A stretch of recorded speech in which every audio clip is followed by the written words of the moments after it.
Shalom saudara-saudara yang terkasih, jumpa lagi dalam Indri hari ini, Rabu 15 Maret dalam Pekan Prapaskah yang ketiga.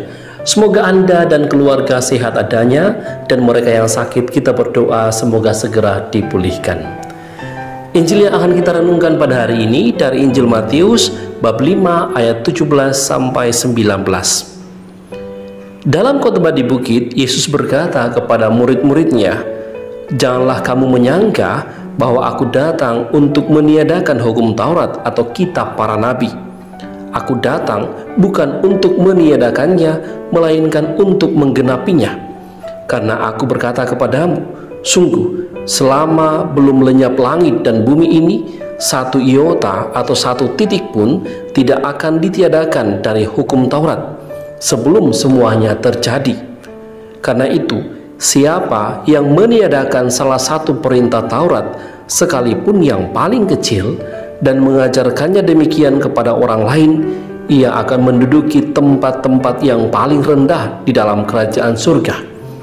Tetapi siapa yang melakukan dan mengajarkan segala perintah Taurat, ia akan menduduki tempat yang paling tinggi di dalam kerajaan surga." Demikianlah sabda Tuhan.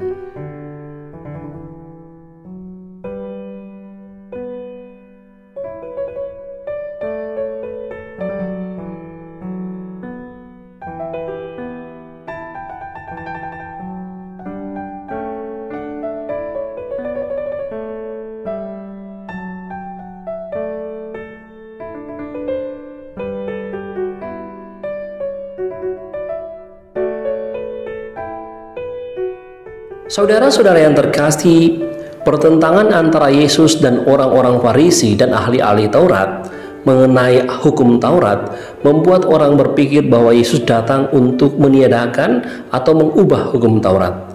Tentu saja dalam Injil hari ini, Yesus dengan jelas mengatakan bahwa ia datang bukan untuk meniadakan atau mengubah hukum Taurat, tetapi untuk menggenapi apa yang disampaikan Taurat. Yesus sama sekali mengatakan dengan sangat jelas bahwa kedatangannya itu menggenapi apa yang dikatakan Taurat. Bahkan Yesus pun mengatakan dalam Injil hari ini, satu iota dari hukum Taurat pun dia tidak hilangkan, dan siapa yang menghilangkan hukum Taurat bahkan menduduki tempat-tempat yang terendah dalam kerajaan surga. Apa maksud Yesus mengatakan ini, saudara-saudara yang terkasih? Kalau kita menilik Injil secara keseluruhan, kita akan mengerti bahwa hukum Taurat sebenarnya adalah hukum kasih. Yesus sendiri mengatakan apa yang menjadi inti dari hukum Taurat ada dua, yaitu kasih kepada Allah dan kasih kepada sesama manusia.